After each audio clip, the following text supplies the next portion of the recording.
The Shroud of Turin is one of the most well-known and most hotly contested of all Christian relics. The idea of a physical artifact which directly attests to the miraculous resurrection of Jesus poses a serious problem for anyone who believes Jesus was just some good teacher or perhaps didn't even exist at all.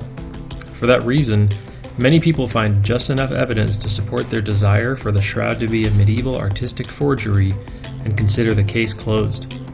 In fact, most people aren't even in a proper intellectual position to evaluate the evidence for the shroud, because for someone who has already presupposed that God doesn't exist and that Jesus was not raised from the dead, the only available option for the shroud is forgery. But if you're ready to approach the question objectively, remaining open to its authenticity and all of the worldview implications that accompany it, then join me as we dig into the evidence for the authenticity of the Shroud of Turin. For those not fully informed, let's first quickly review the basics on the Shroud of Turin. It's a piece of fabric made from linen threads. If you're not aware, linen comes from fibers of the flax plant. The threads are sewn in a 3-to-1 herringbone weave. The shroud is approximately 14.5 feet long by 3.5 feet wide. On the cloth are what appear to be bloodstains and a faint image of both the ventral and the dorsal sides of a man. You can imagine a man lying down on one side of a cloth with his feet toward the short edge, and then folding the cloth over his head to cover the front of his body. When the shroud was first photographed, the photographer developing his negatives discovered that the image of the man is essentially a photographic negative itself. This means that if you invert the colors of the photograph, the image becomes a photographic positive and significantly more discernible. The image itself contains three-dimensional information in the form of a shaded depth map. The image is darker in areas of protruding features like the nose and the chin, and lighter in areas of sunken features like the eye sockets and the sides of the head. Loading this information into modeling software results in a clear, three-dimensional image of the man. The Shroud of Turin gets its name because of its current home in Turin, Italy, where it's resided since 1578. It was first given to the House of Savoy, who resided in Turin, in 1453 by Margaret de Charnay. The first widely accepted owner of the shroud was Geoffrey de Charnay, and the shroud was known to be in his possession around 1350.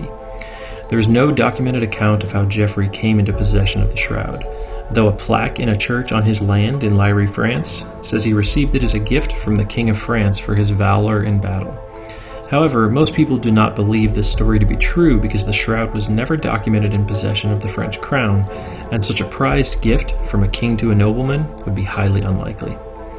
Since the time of its public presence in the 14th century, many have claimed to know the person who, quote, forged it, or heard that it was a forgery, though the accounts vary in name and age by hundreds of years, so no one has ever stepped forward to claim the masterpiece for themselves.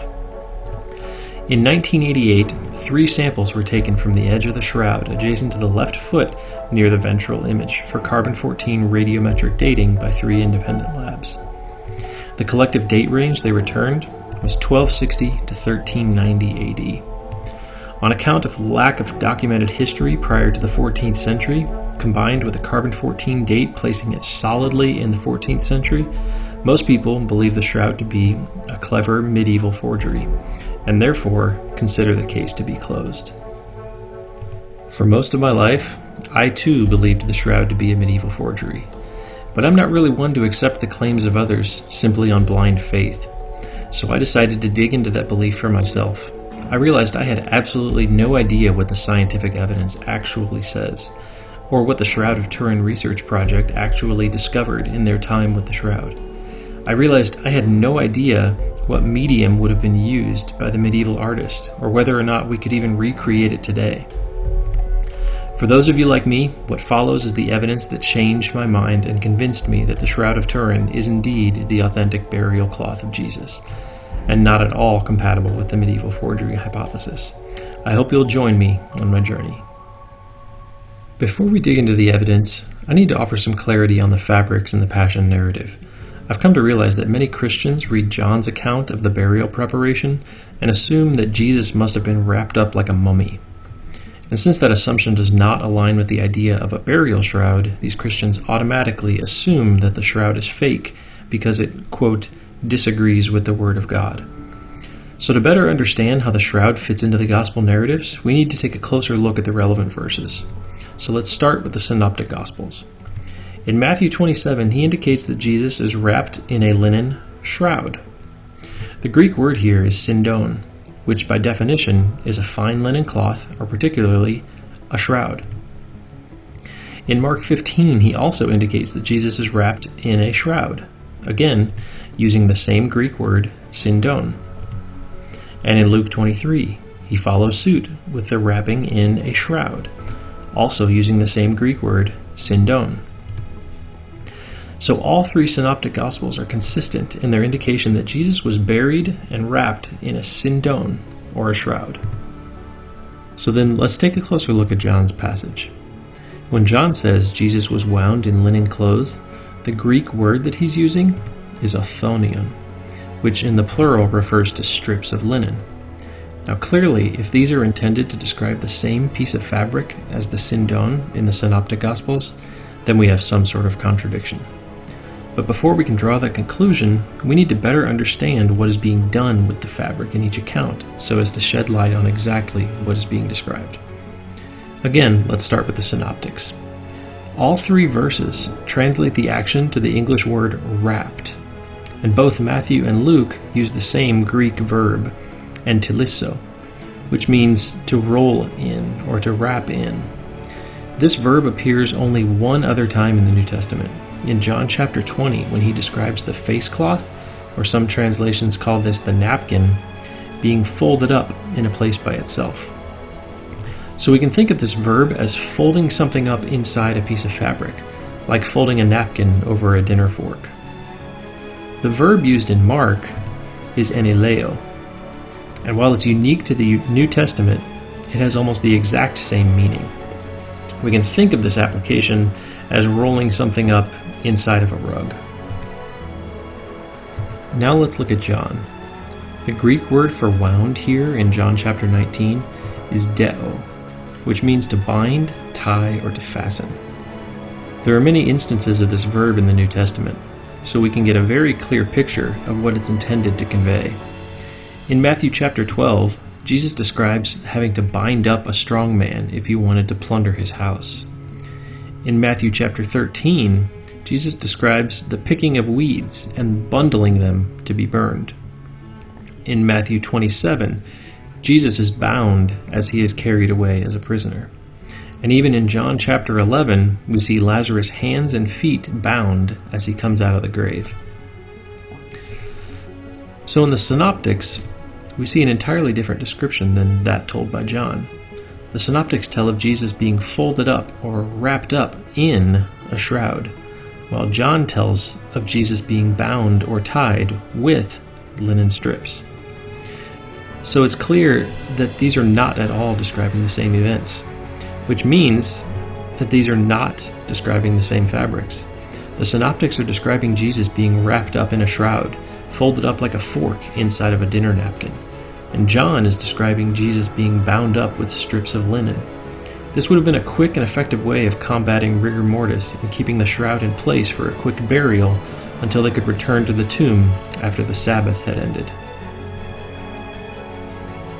So let's do a quick summary of the Passion fabrics. First, we have the shroud. This is the Greek word syndon, and it's used consistently across all three Synoptic Gospels. Next, we have the linen strips. This is the Greek word othonion, and appears in John's account of not only the burial, but also the resurrection, where we find them laying on the floor of the tomb. And here in John chapter 20, we also see the only reference to the third fabric in the Passion, the face cloth. This face cloth is the Greek word Sudarium, which is kind of a handkerchief or a napkin or a small towel. The only other occurrence of this word comes to us from John chapter 11 in the account of Lazarus, where his face is wrapped up in a Sudarium. This confirms for us that, as it pertains to burial, a Sudarium was used to wrap around the face of the deceased. So in the Passion narrative, we find clear references to three different pieces of fabric. We don't really know what happened to the linen strips after they were discovered on the floor of the tomb. But as we will see, we have very good reason to believe that the Sindon is the Shroud of Turin, and that the Sudarium is the Sudarium of Oviedo. So a proper exegetical study of the text is actually perfectly consistent with the Shroud of Turin, and in fact is not consistent with the mummy concept, as some might believe. Now, before digging into the actual evidence, we should first demonstrate that the shroud is consistent with all of the necessary criteria in the biblical account of Jesus' crucifixion. We'll start with the clothing. According to all 4 gospel accounts, Jesus was stripped, and the soldiers dispersed his clothes among themselves. We can therefore conclude that Jesus was naked during his crucifixion. Looking at the image on the shroud, we see no shirt, pants, tunic, or loincloth. And the backside from glutes all the way down to the calves are clearly visible and defined. Therefore, the shroud is consistent with this detail. 3 of the 4 Gospels attest to Jesus being flogged or scourged by Pontius Pilate. The Roman tool for this kind of punishment was the flagrum, a 3-stranded whip with lead balls in the shape of dumbbells. If we look at the back of the man in the shroud, we see cuts all the way down the back, angled in 2 different directions as if coming from 2 different points of origin, and we can clearly see the dumbbell shape in many of the cuts. The cuts continue down the backside, where we can clearly see the dumbbell-shaped cuts in the glutes, all the way down the legs to the calves. Therefore, the shroud is consistent with this detail as well. 3 of the 4 Gospels attest to Jesus having a crown made of thorns being placed on his head. Since the shroud image contains both the front and back sides of a man, we can observe that there are in fact blood flows originating from wounds all around the crown of the scalp. Therefore, the shroud is consistent with this detail. 3 of the 4 Gospels tell of how Jesus was struck, slapped, and beat in the face multiple times. Such a beating should have left its mark on the face. And in fact, we do see signs of such trauma. For example, one cheek is elevated, one eyebrow is elevated, and the nose and one nostril are enlarged and swollen. Therefore, the shroud is consistent with this detail. John confirms for us that Jesus' legs were not broken. The cause of death in the practice of Roman crucifixion was actually asphyxiation. By breaking the legs, the victim could no longer lift himself up to allow the diaphragm to expand and contract, and he would stop breathing and suffocate to death. However, John tells us that Jesus died quickly enough that they didn't break his legs, and the image of the man in the shroud is consistent with this detail. From Luke and John, we discover that Jesus was crucified with nails, definitely in his hands, and for assumed consistency, also in the feet. We also learn that Jesus was pierced in the side after death by a Roman spear. The shroud shows clear puncture wounds at the wrist and corresponding blood flows all the way down the forearms. Additionally, there's a clear puncture wound in the center of one of the feet. Finally, upon inspection of the torso, there's a large blood flow coming from the side of the torso. Therefore, the shroud is consistent with all of the piercing details. So let's summarize the contents of the shroud. The man in the shroud has no clothing. The man in the shroud was flogged and scourged consistently with 1st century Roman practices. The man in the shroud has wounds on the crown of his head consistent with a crown of thorns. The man on the shroud shows signs of physical trauma to the face. The man on the shroud did not have his legs broken. And the man on the shroud shows signs of puncture wounds consistent with nails in the wrists and feet and a large puncture mid-torso. So clearly the contents of the shroud appear to meet all of the necessary criteria of the Bible. But does it pass the test of a professional forensic pathologist? According to Robert Buckland, world-renowned forensic pathologist and medical examiner, and the former deputy coroner of Los Angeles and Las Vegas, the left leg was rotated so that the left foot was placed on top of the right foot, a position maintained by the effects of rigor mortis. And based on the flexion of the left leg and the position of the left foot, he ascertained that the source of the puncture wound in the right foot would have penetrated both feet simultaneously. Furthermore, to account for the direction of blood flow, the forearms would have been outstretched at an angle of 65 degrees with the horizontal during the time of death. Buckland makes an interesting observation in the lack of thumbs in the image, and attributes it to muscle flexion due to nerve damage from the projectile which penetrated at the wrists. Moving to the torso puncture wound, he observes the presence of an additional water-like fluid among the blood stain, and also highlights the lack of splatter on the skin, concluding that this was a post-mortem puncture of a major arterial or organ source. And finally, he notes the abrasion and the softening of the skin and blood stains around the shoulders, consistent with the shouldering of a heavy object after the scourging.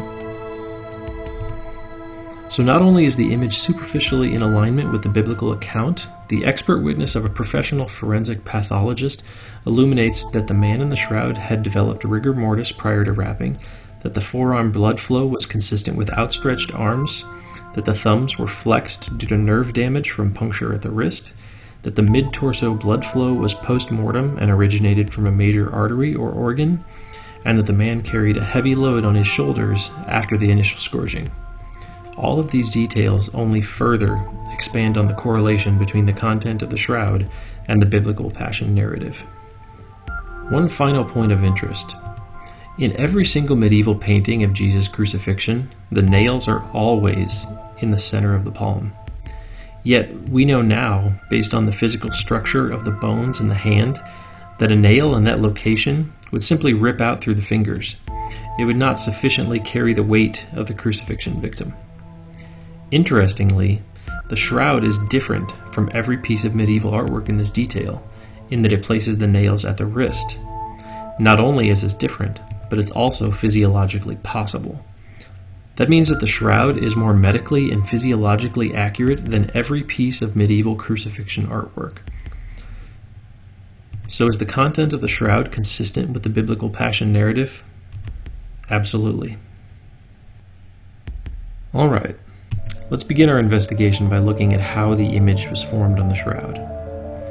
The image is not created by any paint, stain, or dye. It's not due to oil or bodily composition. It's not caused by acid, powder, or heat. Interestingly, there's no material, whether organic or inorganic, deposited on the shroud to form the image. The image does not crack at the fold lines, and there's no difference in spatial distribution when viewing the image in the infrared spectrum when compared with the visible spectrum, a feature present in brushed paintings. Also, if we look closely at the threads of the shroud themselves, we observe an interesting phenomenon. Each thread consists of many microscopic fibrils, and in the blood-stained areas of the shroud, the blood wicks through all of the fibrils by capillary action, meaning we can see the bloodstains on the back of the shroud. However, the image is present only on the topmost fibrils, indicating a lack of capillary action. And this is interesting because it is not physically possible to apply any sort of liquid, paint, stain, or dye to the shroud without it wicking through to the backside through capillary action. So we know for certain that the image could not have been formed through any sort of liquid applied to the surface. One final interesting observation: darker areas in the image are not formed by fibrils darkened to a greater extent. Rather, darker areas appear darker because of an increased density of darkened fibrils, and all of the darkened fibrils on the shroud are darkened to the same extent. This means that the fibril darkening cannot be attributed to an extended exposure process like heat or sun bleaching. Such a process would cause fibrils to darken proportionally to the time over which the process was applied, which means lighter areas of the image would contain lighter fibrils, and darker areas of the image would contain darker fibrils, which is not consistent with the data observed in the shroud. So then, what does cause the image to appear on the surface of the shroud? The fibrils are darkened because the cellulose molecules in the flax fibrils have been chemically altered. There are carbon atoms in the cellulose molecule which, under normal circumstances, share a single electron bond, but the darkened fibrils contain cellulose molecules in which the carbon atoms have a double electron bond. The question is, what can produce the net effect of the image of the shroud? We've experimentally determined that heat can induce the molecular change in the flax fibrils. However, heat cannot create shaded regions with an equal extent of fibril change, and it cannot create a 3D depth map unless we change some fibrils more than others. There's a theory out there called the shadow shroud, which posits an inverted painting on glass that the sun could bleach areas of the shroud lighter than others, effectively creating the 3D depth map of light and dark. But while sun bleaching could induce a molecular change in the fibrils, it wouldn't be the same since the darkened fibrils would be unchanged while the lighter ones would be chemically modified. Also, it could not induce the same extent of molecular change as those areas bleached lighter would have fibrils modified to a greater extent than those that are less bleached. In fact, so far, the only one process which has been able to produce all of the chemical effects of the fibrils and result in a 3D depth map of a man on the linen is radiation. But if radiation is in fact the best explanation for how the image was formed, that raises some big questions for both major hypotheses. We have absolutely no idea how a medieval artist could have used a controlled radiation source to create the image in the shroud. In fact, do we even possess this ability today? No, we don't. The previously cited result comes from simulation only, because even with our advanced technology today, we cannot reproduce the image with all of the same chemical effects we observe in the shroud. But for those who claim authenticity, why would we believe that a human body could emit radiation? Do we have any scientific evidence of a body emitting radiation? Surprisingly, we do. In 2018, we captured for the first time the radiation of zinc molecules from a human egg through the natural processes at the moment of fertilization. This result doesn't necessarily mean that we can say for certain that Jesus' body emitted some sort of particle radiation while wrapped in the shroud, but it certainly makes it physically and scientifically possible. So based on all of the scientific evidence gathered from the shroud, we can with a high level of confidence assert that radiation was the mechanism that formed the image. Next, we'll look at the blood-stained regions on the shroud to see exactly what they're made of. The bloodstains contain heme derivatives, bilirubin, albumin, serum albumin, iron, and protein content. They contain both X and Y chromosomes and hemoglobin DNA. Recent research has also located the presence of creatinine in the blood regions. So then what can we conclude? The bloodstains are caused by actual blood. Some skeptics have tried to posit the use of a medieval paint derived from iron and vermilion, which might be able to explain some of the chemical results. However, such a paint would not have serum albumin, X and Y chromosomes, nor hemoglobin DNA, which is an informational molecule. Additionally, since iron is a heavy metal, it would appear differently under X-ray than areas outside of the bloodstains. But that's not the case. Bloodstain regions are indistinguishable from non-bloodstain regions under X-ray analysis. So we can confidently conclude that this medieval paint does not explain all the evidence. Others have accepted the presence of blood and simply posit a theory that the artist painted with blood. The first problem with this theory is that there are no brush strokes on the shroud anywhere. Also, serum albumin is involved in clotting of blood. So the blood on the shroud was either clotting or already clotted, which means it won't flow very easily. We also know that bilirubin is formed when old or damaged red blood cells are broken down, which means that the source of the blood had excessive damage to its red blood cells, as would be the case in severe wounds. And creatinine is also found in the blood of trauma victims, meaning the source of the blood had undergone severe physical trauma. But the most damaging piece of evidence to this hypothesis is that the cross-contamination antigen response of the blood does not match any known species of animal in existence. That means that the artist couldn't have simply used a common animal like a dog or a pig as the source of the blood. However, the closest antigen profile is that of human type AB blood, which means that the source of the blood was closer to human type AB blood than any other known species in existence. So then, if the bloodstains are made from genuine blood, what does that mean for our two main hypotheses? For the medieval forgery hypothesis to hold water, we must assume that an artist used the blood of a male organism from some unknown but almost human species with type AB blood, who had undergone intense trauma and suffered severe wounds.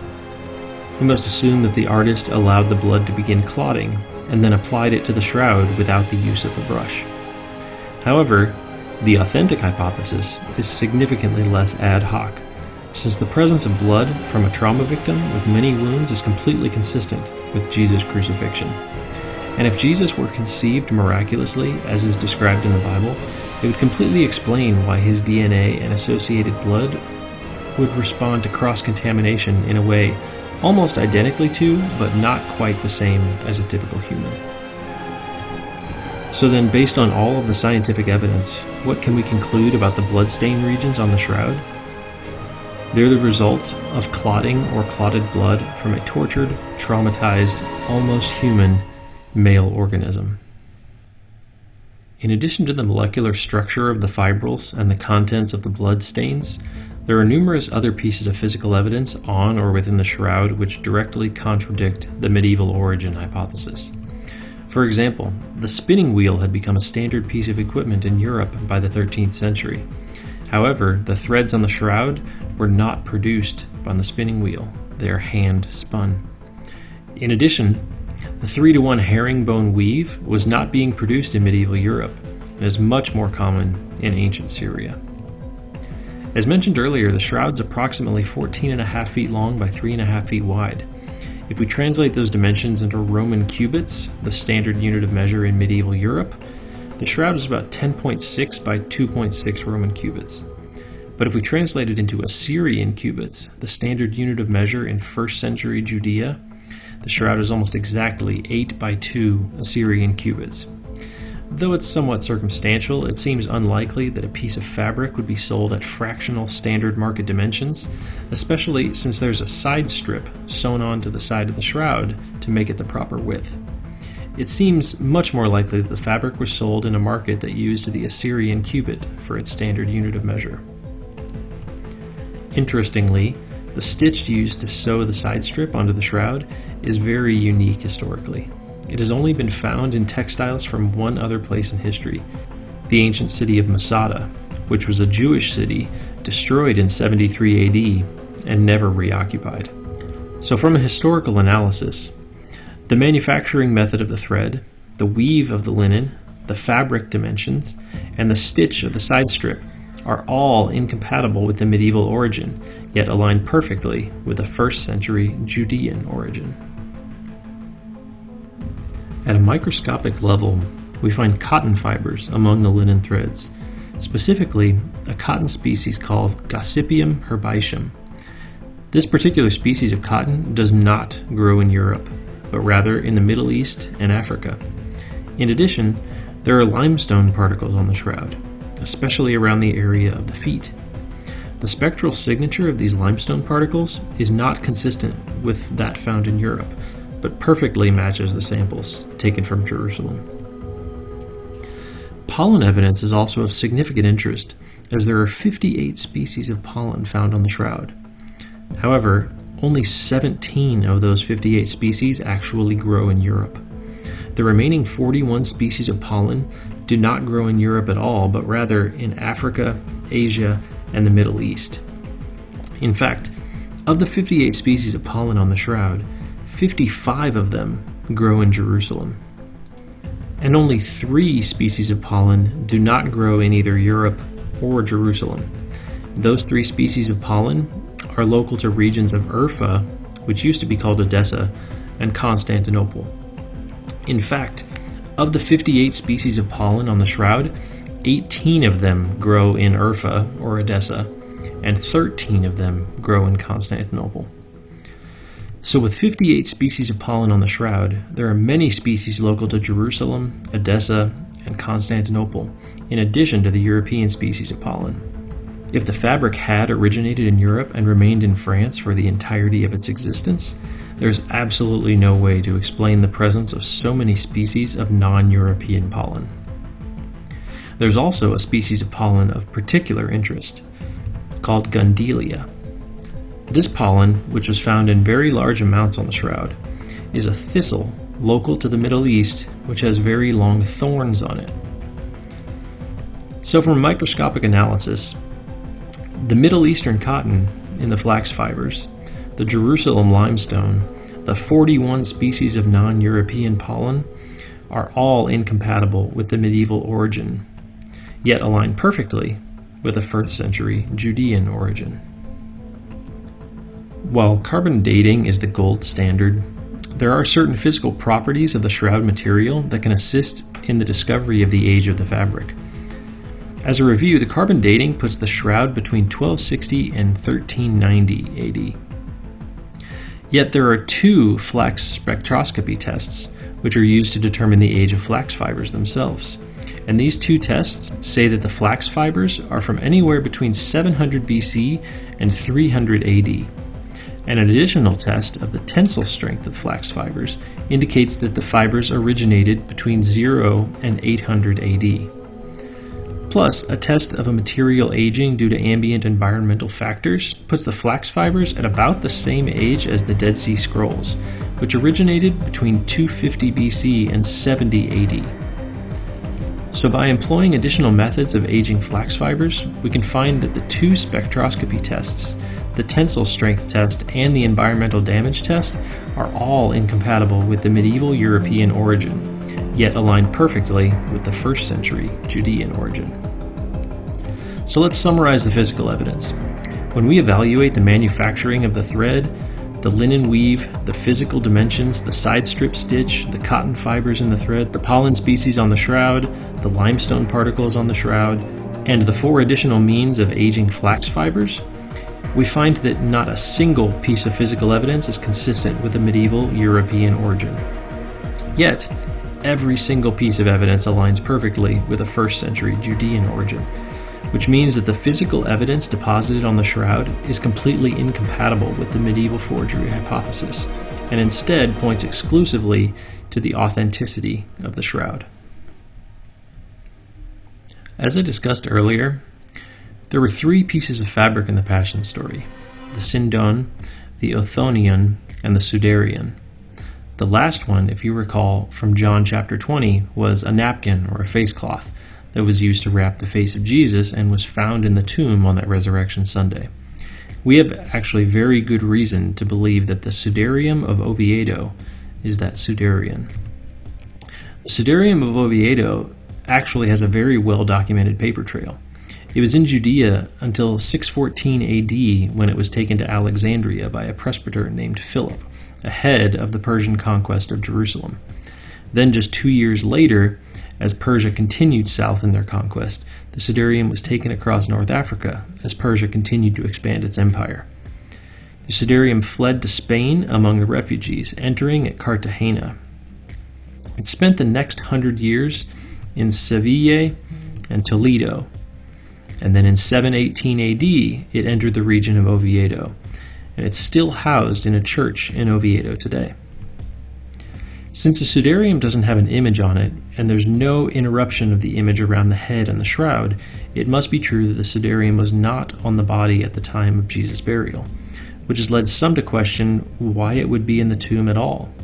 So to quickly answer that, let's review the code of Jewish law, which declares that the final blood coming from the body at the moment of death is considered the, quote, lifeblood.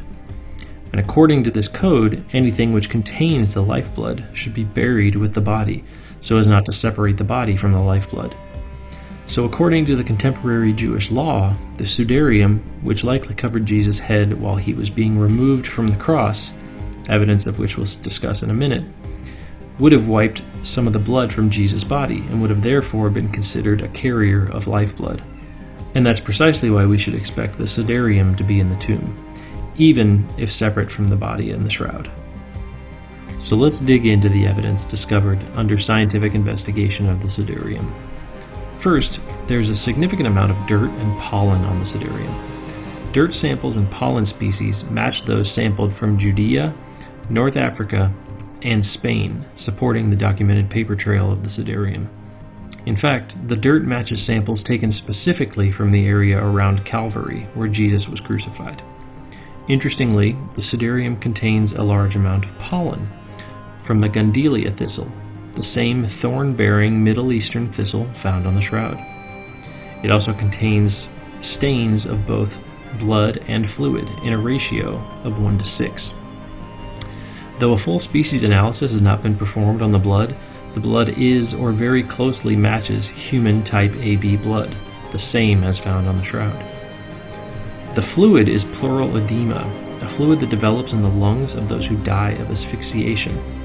When the body is jolted, this fluid can come out of the nostrils. Furthermore, the fluid stains show signs of drying between additional fluid discharges, meaning the body underwent multiple rounds of movement after the Sudarium had wrapped the head. Based on this evidence, forensic analysis has concluded that the Sudarium of Oviedo wrapped the head of a person who died of asphyxiation. Additional analysis of the stain patterns indicate that the person died in the upright position with his head tilted 70 degrees forward and 20 degrees toward the right shoulder. And the person's nose was 8 centimeters long, which happens to be identical to the shroud. And the blood points originated at the exact same locations as on the shroud. So, if we do a quick summary of the comparison between the Sudarium and the shroud, we find that the blood type is identical, the facial geometry is nearly identical, and the blood origin points are identical. They both contain significant amounts of dirt and pollen from non-European locations, and we know that the evidence corresponds perfectly to the documented Sudarium paper trail. They both contain significant amounts of pollen from the thorn-bearing Middle Eastern Gundelia thistle, and they both show forensic evidence of a death consistent with the Roman practice of crucifixion. In fact, the one and only data point that conflicts between the shroud and the Sudarium is the carbon dating, which places the Sudarium around 700 AD, some 600 years earlier than the shroud. So, based on the scientific and historical evidence, the Sudarium of Oviedo is very tightly coupled to the Shroud of Turin on everything except the carbon dating. One interesting fact that many are willing to simply overlook is that 700 AD postdates the known history of the Sudarium by nearly 100 years. By 700 AD, the Sudarium was in Spain, yet the physical evidence deposited on the Sudarium clearly indicates that it spent significant time in the Middle East. So then, what we've seen so far is that every bit of scientific evidence and historical evidence on both the Shroud of Turin and the Sudarium of Oviedo points to the authenticity of both artifacts, all with the exception of the carbon dating. Additionally, carbon dating is the only piece of discrepancy between the two artifacts, which are otherwise very tightly coupled by the physical evidence. And the carbon dating of the Sudarium postdates its known documented history, which is corroborated by pollen and dirt evidence by at least 100 years. So it's time to address the elephant in the room, the carbon dating. To understand what's ahead, you'll need to first understand how carbon dating works. So let's have a quick science lesson. Carbon, if you recall from high school chemistry, has an atomic number of 6, which means it has 6 protons in the nucleus. Under normal neutral charge conditions, carbon also has 6 electrons orbiting the nucleus, balancing out the charge of the protons. And in its most common state, carbon atoms contain 6 neutrons in the nucleus. Since there are 6 protons and 6 neutrons for a total of 12 subatomic particles in the nucleus, this form of carbon is known as carbon-12, and since it's charge neutral, it's also very stable. Now, if we were to add another proton to the nucleus, then we'd change the atomic number, which creates a new element, in this case nitrogen. But if we were to add another neutron to the nucleus, then we would form what's called an isotope of the current atom. One of the known carbon isotopes is carbon-14. 14 because it has 6 protons and 8 neutrons, for a total of 14 subatomic particles in the nucleus. And this particular isotope is not at all very stable. Over a certain amount of time, one of the neutrons will undergo beta decay, meaning it will change to a proton and kick out an electron.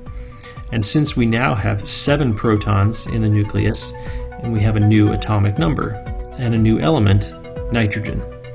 And this atom with 7 protons, 7 electrons, and 7 neutrons is very stable.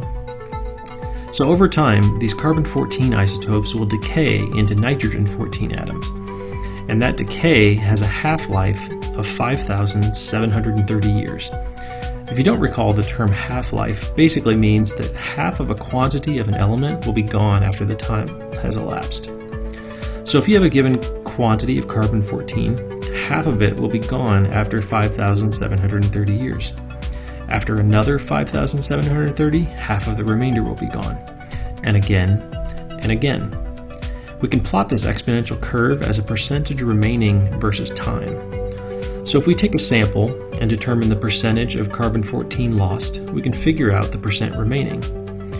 We find where that intersects the half-life curve and locate the x value of the intersection point to find the time elapsed.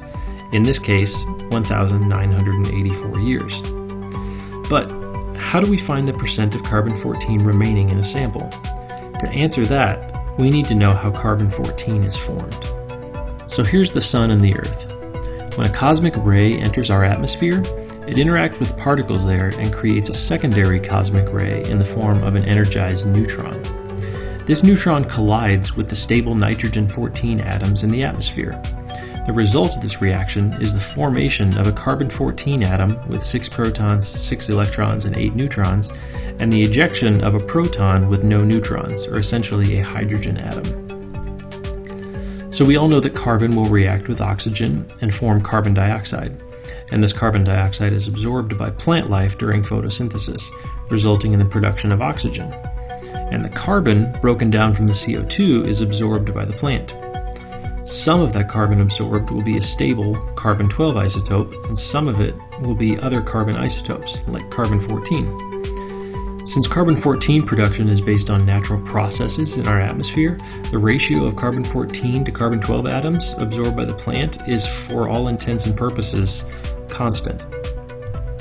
So the ratio of carbon-14 to carbon-12 is constant in the air, in the plants that absorb it from the air, in the animals that eat the plants, and in the animals that eat the animals that eat the plants. But when a plant dies or is harvested, it no longer absorbs new carbon. And when an animal dies, it no longer consumes sources of new carbon. And under normal conditions, the amount of carbon-12 in the object will remain constant, but the amount of carbon-14 atoms begins to decay with a half-life of 5,730 years.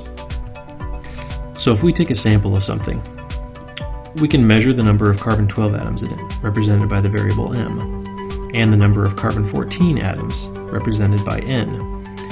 If we take our constant ratio of carbon-14 to carbon-12 and multiply that by the number of carbon-12 atoms in the sample, that will give us the initial number of carbon-14 atoms in the sample, represented by the variable k. By dividing our current number of carbon-14 atoms by the initial number, we arrive at the percent of carbon-14 remaining, which we can plug into our half-life formula to determine the time elapsed since the death of the plant or animal in question. So armed with this knowledge, let's take a look at the dating of the Shroud. Recall the 3 independent labs measured samples from the Shroud, and they each arrived at a certain percentage of carbon-14 remaining, correlated that to an elapsed time of around 600 to 730 years. This meant that the flax plant, which was used for the linen thread, was harvested somewhere between 1260 and 1390 AD. Likewise, with the Sudarium, a sample was taken, percentage of carbon-14 determined, and time elapsed was determined to be about 1,290 years. This meant that the flax plant, which was used for the linen thread, was harvested around 700 AD. So for those who hold to the medieval forgery hypothesis, the carbon dating results simply confirmed their existing beliefs. Case closed. And for those who held to the authenticity in the past, they posited various theories to explain the mismatched dating results. Some have claimed that the samples were tainted by various burns on the shroud or by exposure to church fires, which it had been stored in the past. Some have claimed that medieval fabric was sewn into the original shroud in a way that was overlooked by those taking the measurements. And some have even claimed that what was actually sampled was a patch from a medieval repair. But all of these theories have failed for one reason or another, and none of them are taken seriously by most scholars today. However, within the last 10 years, a new hypothesis has come into play. and one that ties all of these uncertainties together. To understand this new hypothesis, let's revisit the carbon dating on the shroud. In each of the 3 samples, the lab would have calculated the m and the n variables, then determined the initial quantity of carbon-14 in the shroud. And by dividing n by k, they get the percent remaining and calculated the elapsed time. But what happens if our initial carbon-14 calculation is actually not correct? What if instead of just being k, we have k prime atoms, which would be the theoretical k value plus some additional carbon-14 represented by q? In this case, since k is not representative of the true initial quantity of carbon-14 atoms, our percent remaining is incorrect. To get a true percent remaining, we would need to be dividing our current quantity n by the true initial quantity k prime. So our graph would actually look something like this, where the incorrect curve, which doesn't take into account our additional carbon-14 atoms, is the dashed line, and our correct curve is the solid line. So we could then look at the percent remaining discovered by the 3 independent labs and see that while the dates calculated do cross the incorrect curve, those dates are not the correct intersection with the true curve. Rather, the true intersection point has a significantly longer time elapsed. This means that if the initial carbon-14 is actually higher than the theoretical k value, then a sample would actually be significantly older than the uncorrected calculation predicts. But why would we even consider this? Why think there would be additional carbon-14 atoms in the shroud? For that, we need to go back to how carbon-14 is created in our atmosphere. Recall that cosmic rays create energized neutrons, which react with the nitrogen-14 atoms to create a carbon-14 and a hydrogen atom. And recall that the leading scientific explanation of the image formation mechanism in the shroud is radiation. Now, radiation can be in the form of a wave, but it can also be in the form of energized particles, like neutrons. So in a human body about the size of the man of the shroud, there are 2 times 10 to the 28th neutrons. And if just 2 times 10 to the 18 of those, which is only 1/10 billionth of the available neutrons, were radiated from the body, it would react with enough nitrogen-14 atoms and produce enough carbon-14 atoms to make a 1st century piece of linen fabric look like it originated in the 14th century. Enter the neutron absorption hypothesis. This theory is put forth by Robert Rucker, a retired nuclear engineer who spent his entire career designing and simulating nuclear reactors and the associated radiation inherent in their design. For this hypothesis, he simulated a body wrapped in a linen shroud, placed in a tomb consistent with 1st century Jewish practices. Based on the composition of the body, he simulated the distribution of neutrons that would have been absorbed by the linen, and used that to calculate the effective carbon-14 date that would result on the shroud. This table is a top-down view of the tomb table and the side benches. First point of interest is that the calculated carbon-14 date near the feet does in fact show the dates in the 12th to 14th century time frame. Next point of interest is that at the center of mass, the calculated age would be thousands of years in the future because there was so much carbon-14 generated. This means that if the Vatican would let us carbon date a sample from the torso region, we could effectively further validate this hypothesis. Let's just hope that happens in the near future. Another interesting result from this simulation is that near the feet, there's a correlation between calculated age of the fabric and linear distance from the edge of the shroud. So Rucker went back and looked at the actual carbon-14 data from the 3 labs, which was only recently published. He noticed that the Oxford lab returned a 1200 AD result, Zurich returned a 1273 AD result, and Tucson returned a 1303 AD result.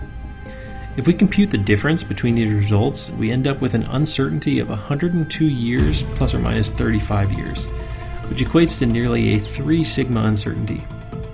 First of all, this is well beyond the maximum 2 sigma threshold accepted in most carbon-14 tests.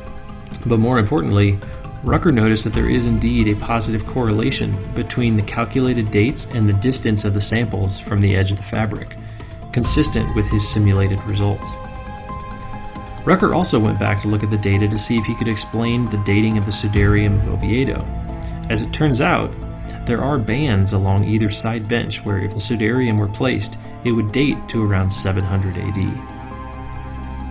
So all in all, Rucker's hypothesis can explain why the shroud dates to the 13th or 14th century, why the shroud carbon-14 data has such a large statistical variance, why there is a correlation between the calculated age and distance from the edge of the shroud, and why the shroud and the Sudarium, which are so closely coupled in all the scientific evidence, date to nearly 600 years apart. And perhaps the most interesting of all is that Rucker's hypothesis is completely consistent with the leading scientific explanation and only known cause of the molecular change to the cellulose molecules in the flax fibers that form the image of the shroud. The medieval forgery hypothesis, however, has absolutely no answer to any of the above questions, and still does not address the myriad of scientific evidence pointing to the authenticity of the Shroud of Turin and the Sudarium of Oviedo. So why is the carbon-14 result on the shroud and the Sudarium wrong? The most likely explanation is that energized neutrons radiated from the body, the same ones which cause the image to form through the molecular change in the cellulose molecules of the shroud, and they produced additional carbon-14 atoms in the fabrics, making them look significantly younger than they really are. So far, we've uncovered numerous scientific evidences which point to the authenticity of the Shroud of Turin. And we've presented the neutron absorption hypothesis, which rectifies all of the outlying carbon-14 data with the remainder of the physical evidence. All this to say, the case for authenticity is very strong, but the question on the shroud's location remains unknown. So let's dig into the historical record and see if we can find the Shroud of Turin before Geoffroy de Charnay in 1350.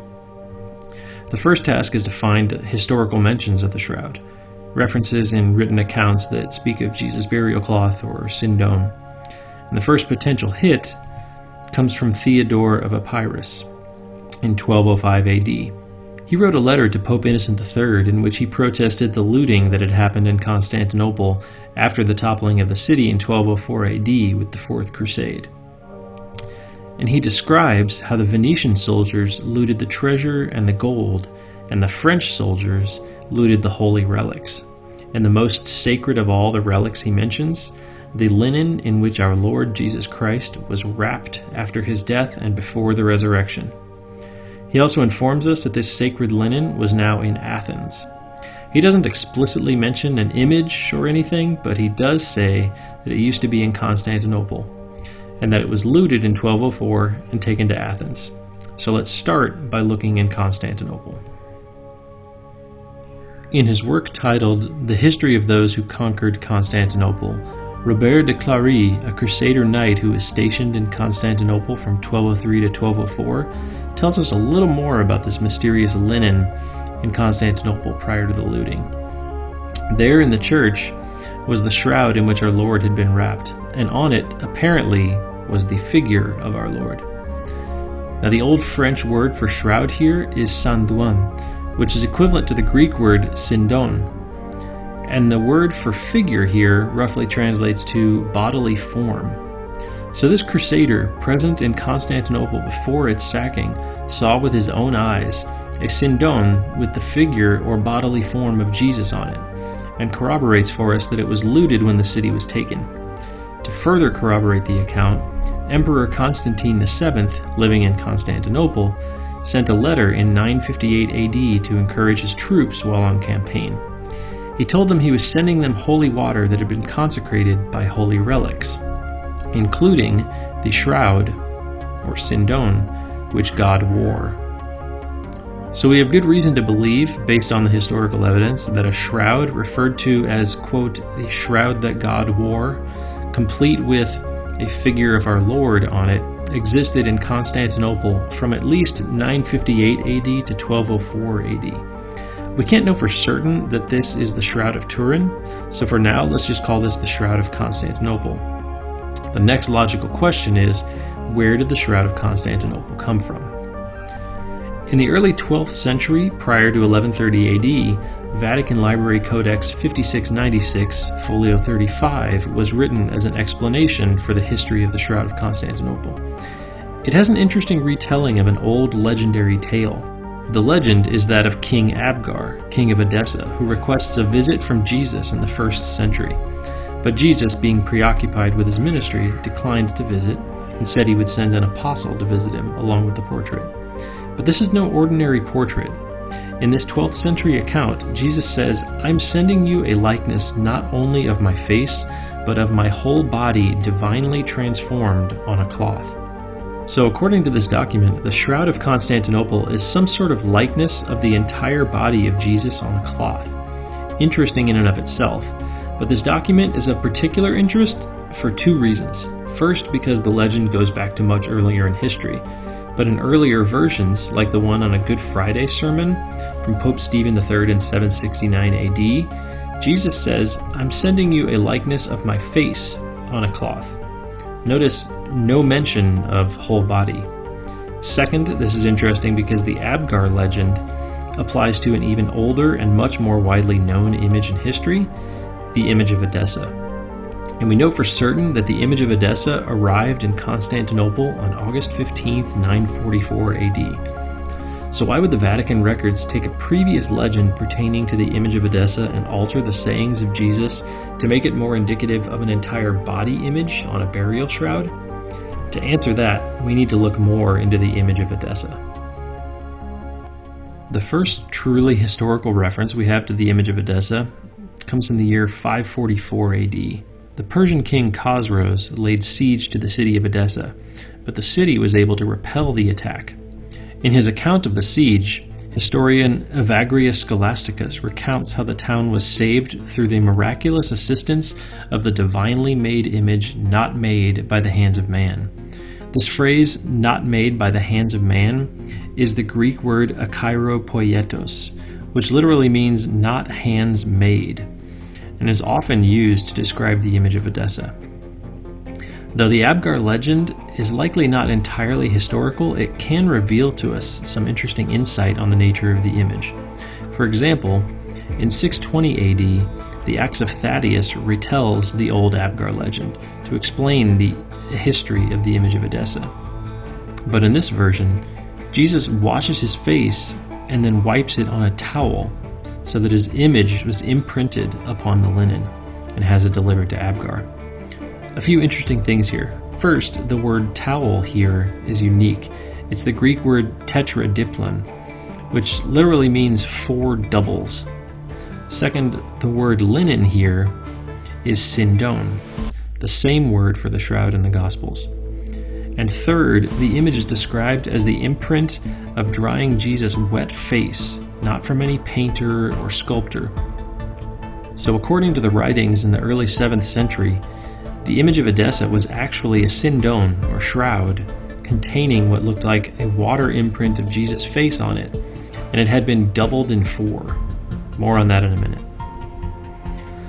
Now in 639 AD, Muslims conquered Edessa, but allowed the Christians to continue to pay the jizya and celebrate their Christian traditions, including the veneration of the image. In 943 AD, the Byzantine emperor started negotiations with Muslim rulers in Edessa in an effort to obtain the image of Edessa and add it to his collection of relics in Constantinople. He offered immunity from attack, 12,000 pieces of silver, and the release of 200 Muslim prisoners, all in exchange for the image of Edessa. The Muslim leaders accepted in 944, and on August 15th, 944 AD, the image of Edessa arrived in Constantinople, and the event is commemorated in the image titled The Surrender of the Mandylion. Interestingly, in his account of the event, Simenon Magister reported that the emperor's 2 sons, upon viewing the image, could see nothing but a faint face, but their brother-in-law and future Emperor Constantine VII, who was an artist himself, could, quote, discern various facial features. The next day, Gregory Referendarius, Archdeacon of Hagia Sophia, delivered a sermon celebrating the Holy Mandylion, in which he describes the image of Edessa as linen on which Jesus wiped his sweat and miraculously imprinted his form onto the linen. The following year, August 16th was designated as a holy feast day to celebrate the Holy Mandylion, or image of Edessa, a holiday that's still celebrated to this day. Also, Constantine VII delivered his festival sermon, where he described the image of Edessa as, quote, not made by hand, and having a likeness of our Lord, and being fastened to our board and embellished with gold. So let's quickly review what historical documentation can reveal to us about the image of Edessa. It was a sindone, or shroud. It was 4 doubles, or doubled in 4. It was mounted on a wooden frame, and it was embellished with gold. It was described as being not made by human hands, and it contained a barely discernible faint image of Jesus' face, as if Jesus had wiped water or maybe sweat from his face. The image was in Edessa from 544 AD, and it moved to Constantinople in 944 AD. And it has a holy feast day that's still celebrated today. Let's pause here and take a minute to discuss a few points of interest. First, recall that Emperor Constantine's letter to his troops in 958 AD, where he sent the holy water that had been consecrated by the holy relics, including the shroud that God wore. Notably missing from the list was the image of Edessa.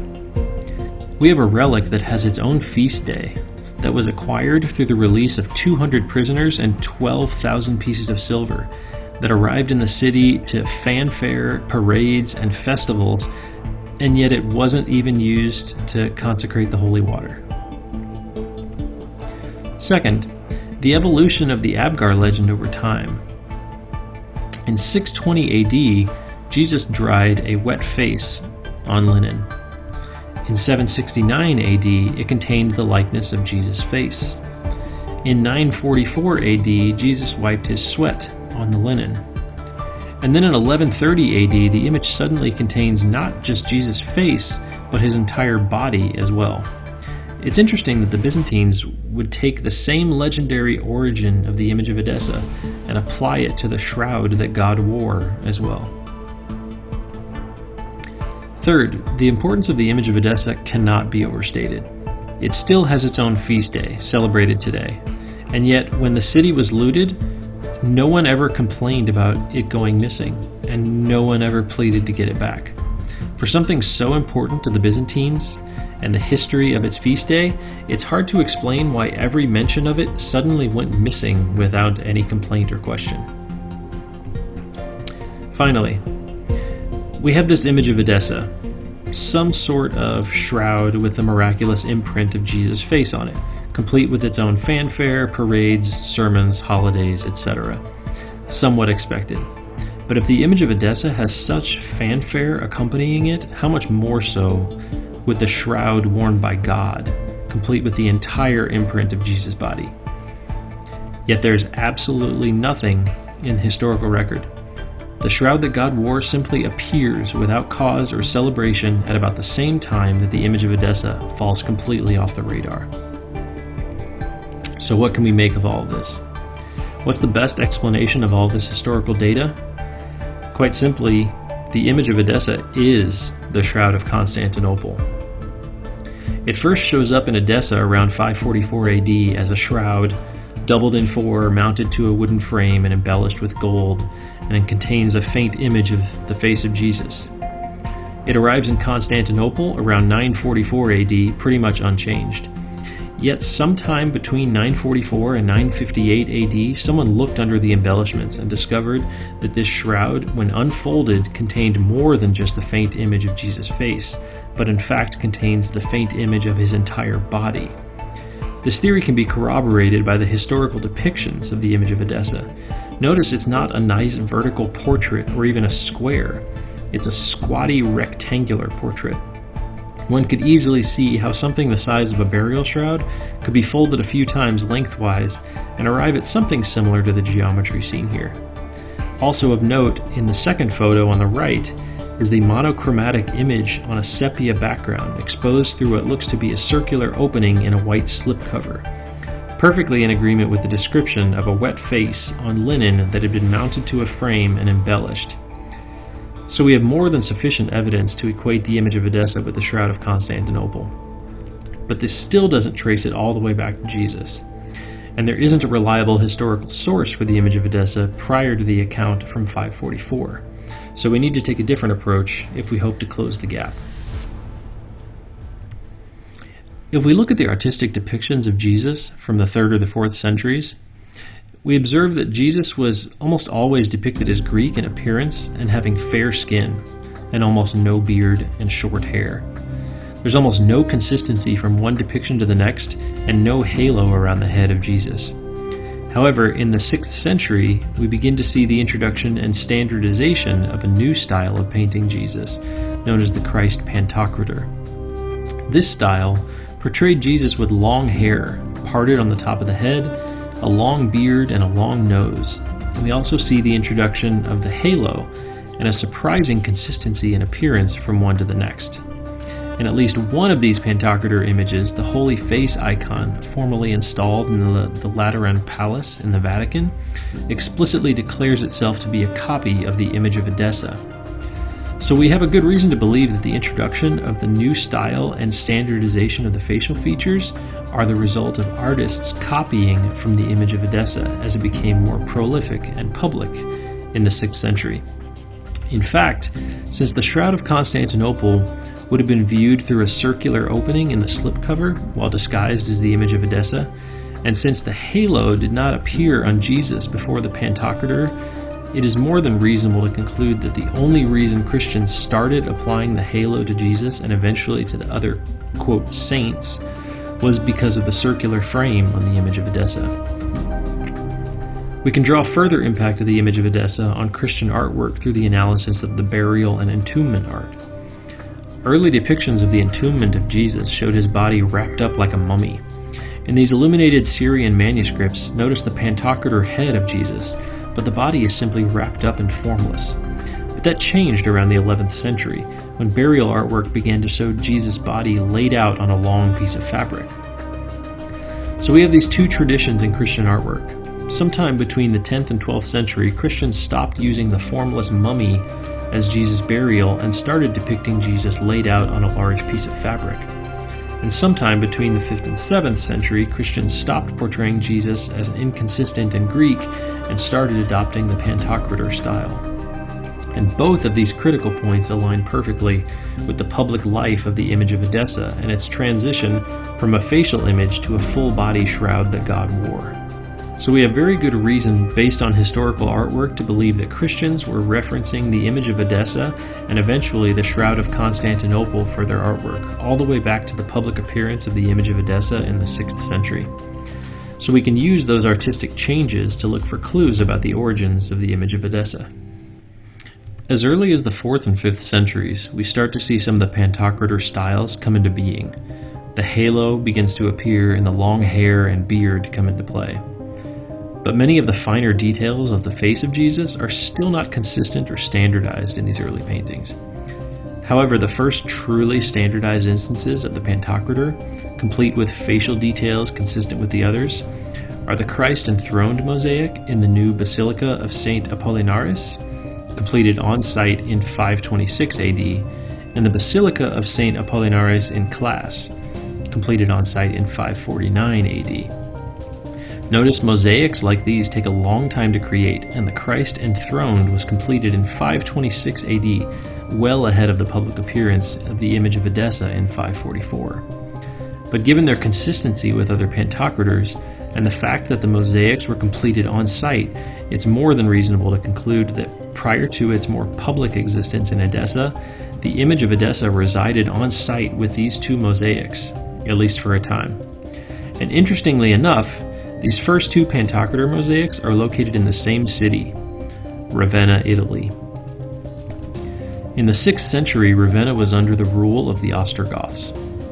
The kingdom was Christian, but they were actually Arian Christians.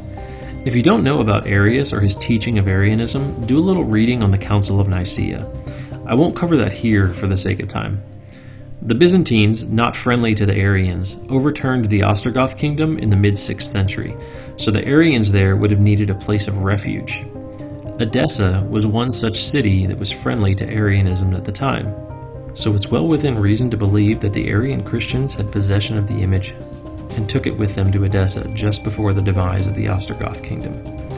That puts the image in Ravenna at the right time for the completion of the Pantocrator images on site, and still gets it to Edessa in time for its public debut in 544. But how did the Arians get possession of the image? To answer that, we'll have to go all the way back to 4th century Antioch. The Bible's clear that the apostles, including Paul, Peter, James, and Barnabas, and others, went to Antioch, and that Antioch was a major center for early Christianity in the 1st century. And under the pending Roman destruction of Jerusalem, many Christians at the time fled to Antioch when they left Judea. By the 4th century, the Orthodox Christian sect had built for themselves a massive cathedral, and within its walls they housed many of their relics and treasures. Then in the year 357, Arians took control of the Antioch Cathedral and all of the treasures contained therein. They hid the treasures and fenced them wherever they could to prevent them from falling back into the hands of the Orthodox Christians. In fact, in the year 362, a man named Theodoretus, the treasurer for the Arians in Antioch, died under torture by Emperor Julian because he refused to give up the location of the relics and the treasures. Finally, in 380 AD, Emperor Theodosius reclaimed the Antioch Cathedral and expelled the Arians from the city. Now, since the Arians would have needed a place of refuge, and the Germanic tribes in Ravenna were also Arians and also enemies of Theodosius, it would make perfect sense that they fled to Ravenna and likely took the captured treasures and relics with them. So what exactly do we expect was in the Antioch Cathedral when the Arians took it over? One item of particular interest is described to us in the writings of Athanasius, the Bishop of Alexandria, who lived in the mid-4th century. He tells us of a sacred Christ icon which existed in Syria, where Antioch is, during his lifetime, that it was brought there by the disciples of Jesus in 68 AD, ahead of the Roman destruction of Jerusalem. We can learn a little more about the Christ icon from a 6th century Byzantine monk who describes it as, quote, a very awesome icon bearing the likeness of Jesus. He says that it existed in Antioch and was highly venerated by Christians there. And while we can't say for certain that this Antioch Christ icon is the same as the image of Edessa, it certainly would have been in the right place at the right time, and it certainly carried with it the same level of mystery and veneration as does the image of Edessa. So we definitely cannot rule out the possibility. Alright, now that's a lot of history, so let's do a quick recap of the theory. So the icon starts with the disciples in Jerusalem until it's taken to Antioch in 68 AD. It's kept on site and becomes known as this very awesome icon bearing the image of Christ. In 357 AD, the Arians take control of the Antioch Cathedral and all the relics within, including the Christ icon. Shortly after this date is when we start to see the first Christian paintings that bring in just some of the Pantocrator elements.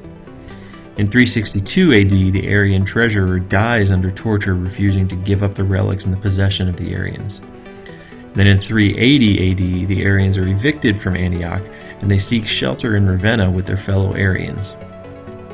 Here we see two of the earliest Pantocrator images completed on site, which contain all of the facial details that will eventually become the standard for paintings of Jesus. Sometime in the first half of the 6th century, before the Byzantines conquered the Ostrogoth kingdom in Ravenna, the Arians fled to Edessa, taking the image with them. Then, in 544 AD, we see the first public appearance of what will become the image of Edessa. Within the next 100 years, numerous Pantocrator images appear throughout all of Christendom, all with the halo present and all with the consistent facial features and appearance. The image remains in Edessa until 944, when it's brought to Constantinople. Sometime before 958 AD, someone in Constantinople removed the cover, unmounted it from the board, unfolded the shroud, and discovered it contained the entire body image of Jesus, becoming known as the Shroud that God wore. And within 100 years, the burial artwork of Jesus no longer depicted his body as formless and wrapped like a mummy, but rather laid out on a long piece of fabric. The Shroud of Constantinople was looted in 1204 when the city was sacked, disappearing for a time until it reappeared in Athens in 1205. So all this effectively leaves us with two big questions. First, Is the Christ icon, also known as the image of Edessa, also known as the Shroud of Constantinople, the same thing as the Shroud of Turin? And second, if so, where was it between Constantinople in 1204 and Geoffrey de Charnay in 1350? Let's hit those in order. So why should we think that the Christ icon, image of Edessa, and Shroud of Constantinople are in fact the exact same thing as the Shroud of Turin? First, let's consider the pollen evidence on the Shroud of Turin. Recall there are 58 species of pollen discovered on the shroud. And of those 58 species, there are 3 that do not grow in Europe and do not grow in Jerusalem. Do you remember where those 3 species grow? Urfa, which is ancient Edessa, and Constantinople. In fact, recall there are 55 species of pollen which grow in Jerusalem, 18 species which grow in Edessa, and 13 species which grow in Constantinople. The precise locations of the image of Edessa. So not only is it nearly impossible to explain the remote pollen on the shroud while holding to the medieval forgery hypothesis, it's also nearly impossible to separate the physical pollen evidence on the Shroud of Turin from the historical paper trail on the Shroud of Constantinople. Next, let's consider the historical descriptions of the image of Edessa. It was described as a linen shroud bearing the likeness of Jesus, not made by human hands. The imprint on the linen was said to be the imprint of Jesus washing his face and drying it on a cloth. The emperor's sons could see nothing but a faint face, but Constantine could discern various facial features. The imprint was described as sweat being wiped from Jesus' face, and later the imprint transformed from Jesus' face to be that of his entire body. Now, you can dodge evidence all you want, but there is no denying that the historical descriptions sound absolutely nothing like how one would describe some man-made painting or portrait, and sound exactly like how you would describe the faint image seen on the Shroud of Turin. Further analysis of the physical description reveals that the image of Edessa was a shroud, or Greek word sindon, doubled in 4, mounted to a board, and embellished with a face in the center. So if we take the Shroud of Turin and we fold it in half between the dorsal and ventral images, we're left with just the ventral image. If we take that, fold it in half again, and we're left with just the upper torso. Take that, fold it in half again, and we're left with a bust of Jesus centered on a wide, squatty piece of fabric. You take that, put a slipcover on it with a hole in the center, and the result is identical to the mural depiction of the image of Edessa from that church in Turkey. This is further supported by the fact that the Shroud of Turin has fold lines at 1/8 intervals.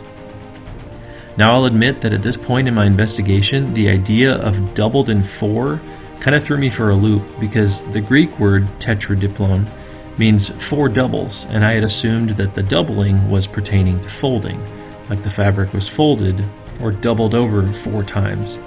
But what we just described in converting the Shroud of Turin to the image of Edessa has only 3 folds. And it was only when I cut myself out a little proportional paper model of the shroud that the term became completely clear. When I folded my paper at 1/8 intervals consistent with the fold marks on the shroud, I actually ended up with something that looks like this from the side when it's opened up a little bit.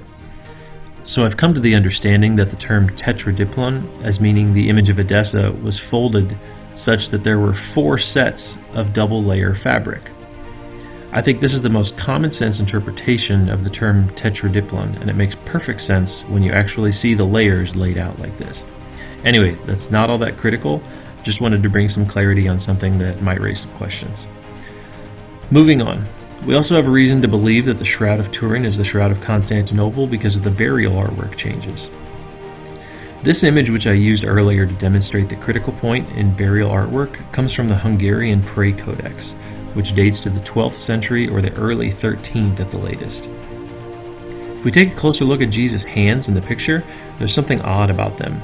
He has no thumbs on either hand. Now there are other instances in the image where the thumb is hidden from sight and not drawn, but given the anatomical position of the arms at this position in the drawing, at a minimum, Jesus' left thumb should be clearly visible. However, neither thumb is visible, giving both arms an awkward, non-anatomical position. The artist would have had no reason to draw Jesus in such a manner with such an odd detail unless, of course, he was copying from the Shroud of Turin, in which Jesus' thumbs are flexed out of view and not shown in the image. This would be an amazing feat since the shroud, according to the medieval forgery hypothesis, doesn't exist for anywhere from 70 to 200 years after the Hungarian Prey Codex. Clearly, the most common sense reason for the lack of thumbs and the awkward arm position in the Codex is that the Shroud of Turin was present and served as a model for this artwork, which was completed prior to and very early after the start of the 13th century. Also in the realm of Christian artwork, we can closely analyze the unique facial features that became standard in the Christ Pantocrator images. Things which aren't essential to the main features of Jesus, but nevertheless seem to be important enough to carry them across almost all of these images. For example, there's a dark streak across the forehead, an open-top square between the eyebrows, a V-shaped bridge of the nose, one raised eyebrow, an accentuated nose and one enlarged nostril, an accentuated line between the mustache and the upper lip, an accentuated line between the lower lip and the chin, a gap in the beard leaving a bald spot on the chin, and an odd line across the side of the throat or the neck. And what we find is that all of these features exist in the face of the shroud. In fact, Dr. Alan Wanger developed a method of overlaying images in different light polarizations to find what he calls points of congruence, and published the technique in the journal Optics. This technique has now been widely adopted in the U.S. courts, with anywhere from 45 to 60 points of congruence between two images being sufficient to prove common identity in the U.S. court of law. When this technique was applied to a comparison between the Shroud of Turin and the St. Catherine Christ Pantocrator, the technique returned 250 points of congruence. And this is a known 6th century piece of art. Even comparing the Shroud of Turin to a Byzantine Justinian II solidus coin results in 188 points of congruence. And this is a known 7th century coin.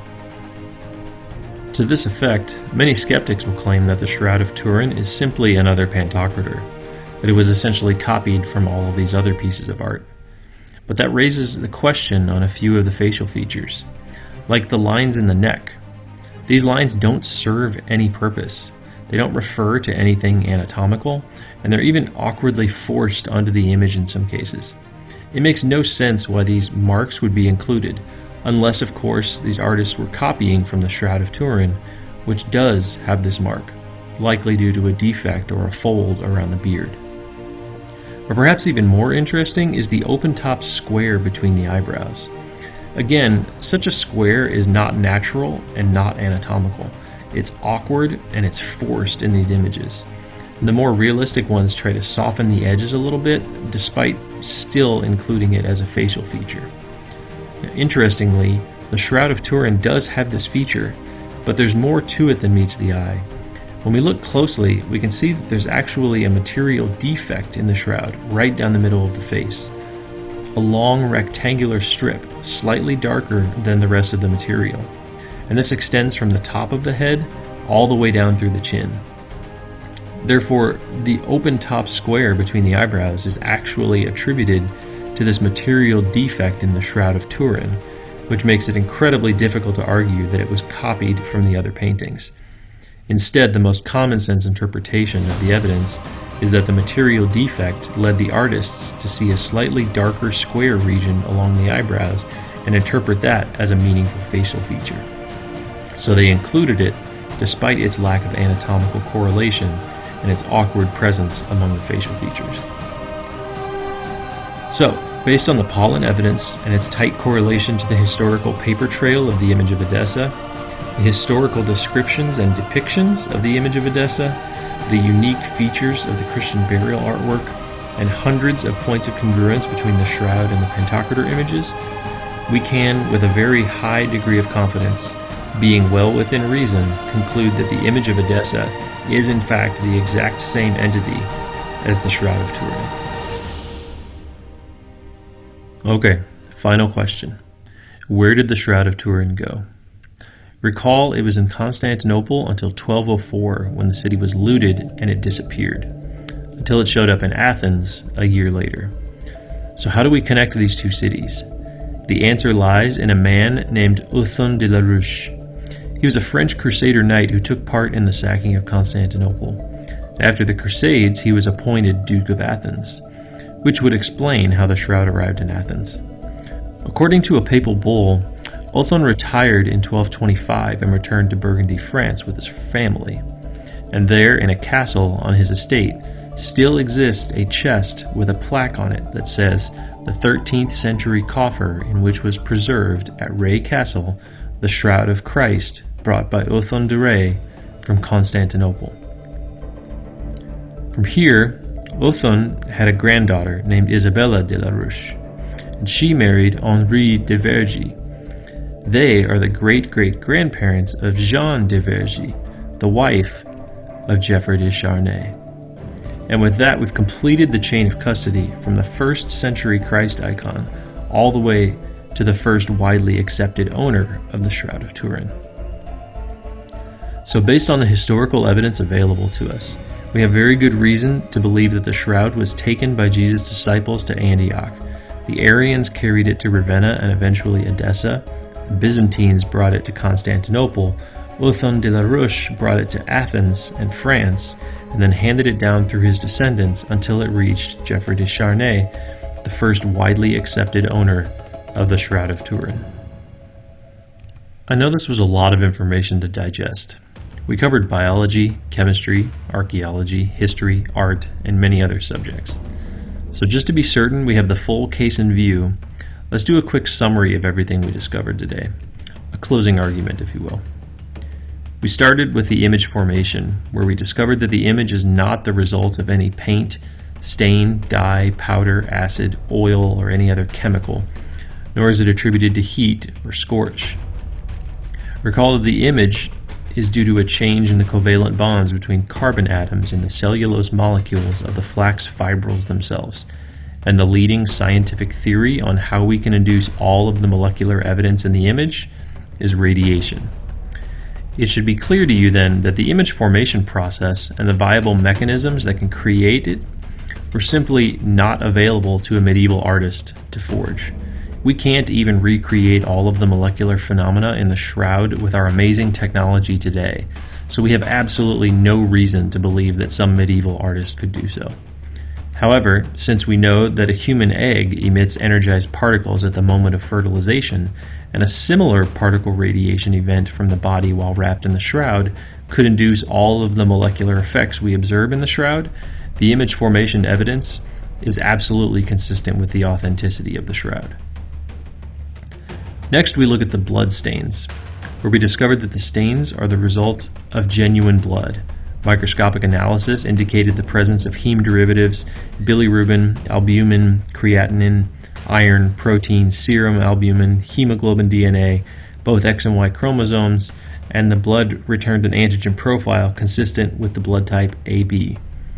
Interestingly, the cross-contamination profile of the blood didn't match any known species of organism, though the closest match was that of human blood. Additionally, since we know that the bilirubin forms as a result of breaking down aged or damaged red blood cells, we can conclude that the source of the blood had many severe wounds. And we also know that creatinine is present in the blood of intense trauma or torture victims. So then, how can we rate the medieval forgery hypothesis in explaining this data? I'm going to cut it some slack here and say maybe. But that comes with some big assumptions. We would have to assume that an artist beat, tortured, and injured some animal with a blood type very close to human AB, but not quite a human in species, and not matching any known species of animal like a dog, horse, pig, cow, etc. We would then need to assume that the artist waited for the blood to start clotting and then applied it to the shroud without so much as a single brush stroke. While those are some huge assumptions with no evidential basis for accepting them as true, it's technically not impossible if a suitable source of the blood could be found. However, unlike the medieval forgery hypothesis, the bloodstain evidence is perfectly consistent with the wounds inflicted upon Jesus during his crucifixion. and given the biblical account of Jesus' conception, it would make perfect sense that his cross-contamination profile would be close to, but not quite entirely in alignment with standard human blood. We then performed a forensic analysis on the content of the shroud and found that the image and bloodstains tell the story of a man who was beaten, flogged, died upright with his arms outstretched, bore puncture wounds consistent with the practice of Roman crucifixion, bore puncture wounds on his scalp, and issued a post-mortem flow of blood and another fluid from his right side. Additionally, the image displays advanced physiological foreknowledge in that the puncture points are at the wrist, unlike every piece of medieval artwork which places them in the palms, an insufficient location for supporting the body weight during crucifixion. And it also portrays the thumbs as flexed out of view, consistent with nerve damage from the puncture at the wrist. I would have to say that the medieval forgery hypothesis could potentially explain the forensic details. A good artist could create an anatomically correct image of a man and take into account most of the features on the shroud. However, there's a big assumption around the wrist puncture location in that the artist just happened to break step with every medieval artist on the puncture location and just happened to choose a location more suitable for the job. Plus, the artist would need to have advanced knowledge of the nervous system to anticipate that the thumbs would have been flexed out of view. Technically not impossible, but those are some big assumptions for which we have no evidential basis. But as with the other data, the forensic analysis is perfectly consistent with the authenticity of the shroud. We also looked at the evidence for the Sudarium and its correlation to the Shroud of Turin. We discovered that the two fabrics contain the exact same blood type, an identical facial geometry, and matching blood origin points. They contain many non-European species of pollen and even contain a significant amount of pollen from a thorn-bearing Middle Eastern thistle known as Gundelia.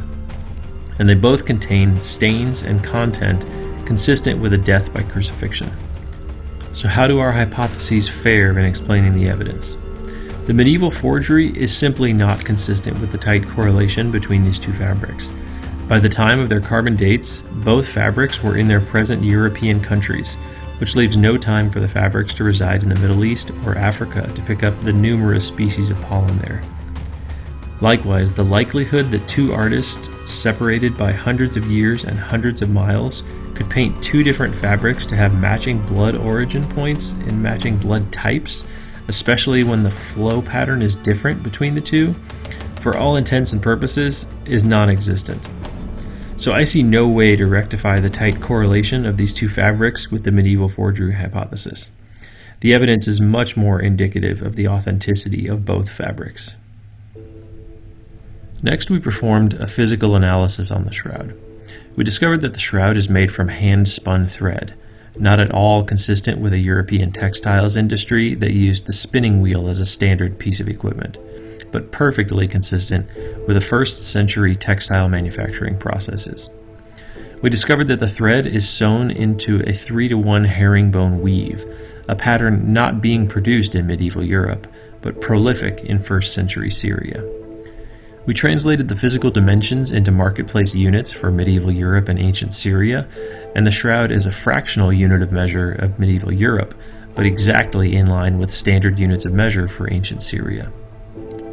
We took a closer look at the stitch that attaches the side strip to the main shroud, and found its only match comes from Jewish textiles from a city destroyed in the 1st century AD and never reoccupied. Not at all compatible with medieval European sewing practices, but definitely consistent with 1st century Jewish practices. We discovered the existence of cotton fibers within the linen threads, a cotton which does not grow in Europe, but is native to the Middle East. We found limestone particles on the shroud, which do not match samples gathered in Europe, but are consistent with samples taken from Jerusalem. We uncovered a significant amount of pollen from Jerusalem, Edessa, and Constantinople, which cannot be explained if the fabric originated in medieval Europe and has resided there ever since, but is perfectly consistent with an origin in the Middle East and journey through Edessa and Constantinople on its way to Europe.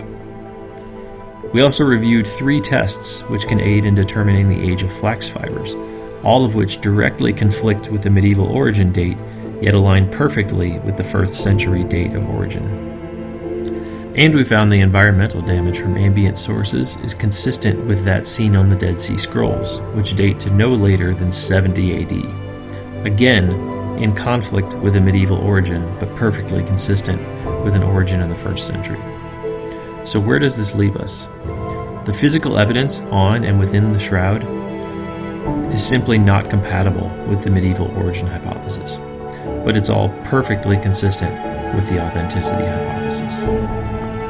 We spent a significant amount of time looking into the historical analysis of the shroud. We reviewed the historical descriptions of the image of Edessa and saw that they are not at all consistent with a man-made painting, but are perfectly consistent with the image on the Shroud of Turin. We realized that the physical description of the image of Edessa is perfectly consistent with a shroud folded up and mounted to a board, and discovered that the Shroud of Turin actually has folds at 1/8 intervals. We identified numerous facial features that became standard and consistent across all the Pantocrator images, and highlighted that those unique facial features are actually present in the shroud image itself. And since some of the facial features are due to material defects in the shroud, we came to the conclusion that the shroud was the model for the other artwork, and not the other way around. We referenced Dr. Wanger's polarization light technique for comparing two images, which when used to prove common identity in the U.S. Court of Law requires only 45 to 60 points of congruence, yet results in over 250 points of congruence between the Shroud of Turin and the 6th century St. Catherine's Christ Pantocrator image. We reviewed the Hungarian Prayer Codex, which not only portrays Jesus as laid out on a long piece of fabric for burial, but also contorts Jesus' arms into an awkward position to hide the thumbs from view, consistent with the image seen on the shroud, despite the fact that the Hungarian Prayer Codex dates to anywhere from 70 to 200 years before the accepted date of the shroud. We highlighted that the change in the standardization in Jesus' facial features and artistic style corresponds perfectly with the time at which the image of Edessa was removed from the Antioch Cathedral and became more publicly available. We further highlighted that the change in burial artwork from a formless mummified Jesus to a naked Jesus laid out on a long burial shroud occurred at the same time as the Byzantines discovered the true nature of the image of Edessa. And in the end, we established a well-defined historical paper trail for the shroud, being carried with the disciples of Jesus to Antioch in 68 AD, where it was revered by Christians as the awesome icon bearing the likeness of Christ. It was captured by the Arians when they took control of the Antioch Cathedral and the Christian relics within. They later took it to Ravenna, and eventually to Edessa, as Arianism was overthrown by the Orthodox emperors. The Byzantines made a deal with the Muslim rulers in Edessa to exchange it for a military ceasefire, the release of 200 prisoners, and 12,000 pieces of silver, bringing it to Constantinople amid fanfare and celebration. Soon after, the Byzantines discovered the true nature of the image of Edessa, and it henceforth became known as the shroud that God wore, and was on display for all to see, while the image of Edessa simply disappeared from the historical record. It was in Constantinople until 1204 when the city was sacked by the Fourth Crusade, and a French crusader named Othon de la Roche took the shroud. He carried it with him to Athens and then eventually to Burgundy, France, where it was handed down through his family to Geoffrey de Charnay, the first widely accepted owner of the shroud. So then where does all this historical evidence leave our two hypotheses? The medieval forgery hypothesis simply cannot make sense of the historical data. There's too much correlation between the Shroud of Turin and the historical account of the Christ icon, the image of Edessa, and the Shroud of Constantinople. We have absolutely no reason to believe that these historical icons were anything different than the Shroud of Turin. But of course, as evidenced by the historical data, the authenticity of the shroud is nearly impossible to deny. But despite every bit of scientific and historical evidence pointing to the authenticity of the shroud, many people continue to reject it based on the medieval carbon date. So I did a deep dive into the carbon dating result to see what's actually there. We observed that when combined, the uncertainty of all the samples across the 3 labs was well outside the 2 sigma acceptable limit, meaning there was likely some bias unaccounted for in the data. But when plotted against the distance from the edge of the shroud, we discovered there's actually a positive correlation between the calculated age and the distance from the edge. We also reviewed the very tight correlation between the Sudarium of Oviedo and the Shroud of Turin, despite the fact that they carbon date to 600 years apart.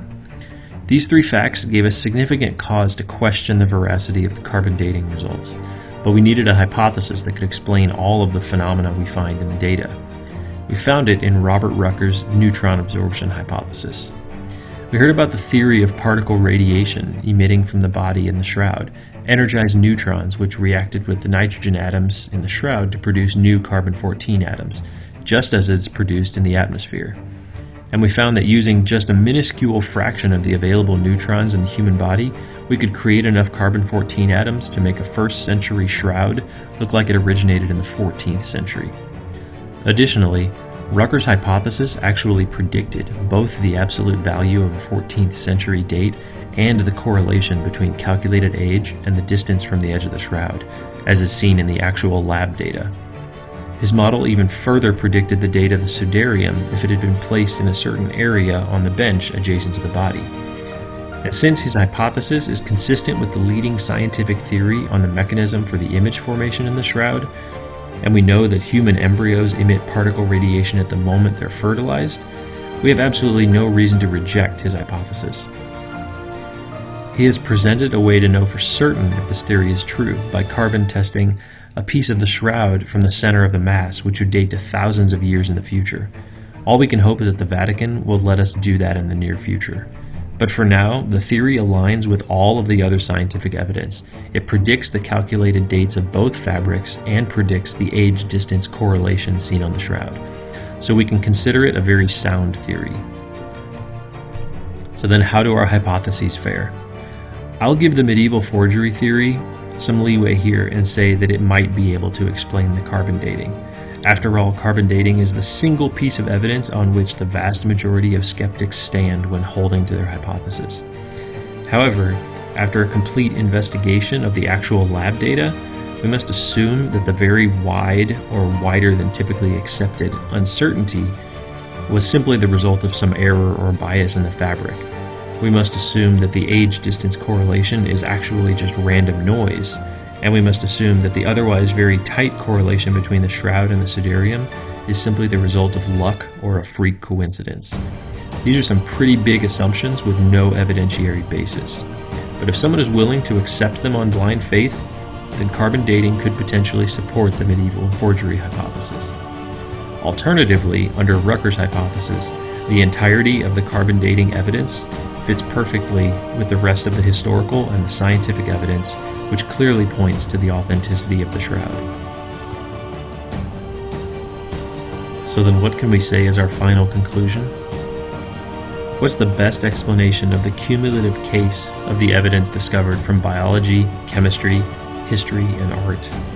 At best, the medieval forgery hypothesis could possibly explain some of the evidence discovered, but taken in its entirety, the case for the medieval forgery simply does not hold water. However, every piece of evidence makes perfect sense if the Shroud of Turin is in fact the authentic burial cloth of Jesus. So for me, I chose to follow the evidence where it leads, and I wholeheartedly invite you to do the same.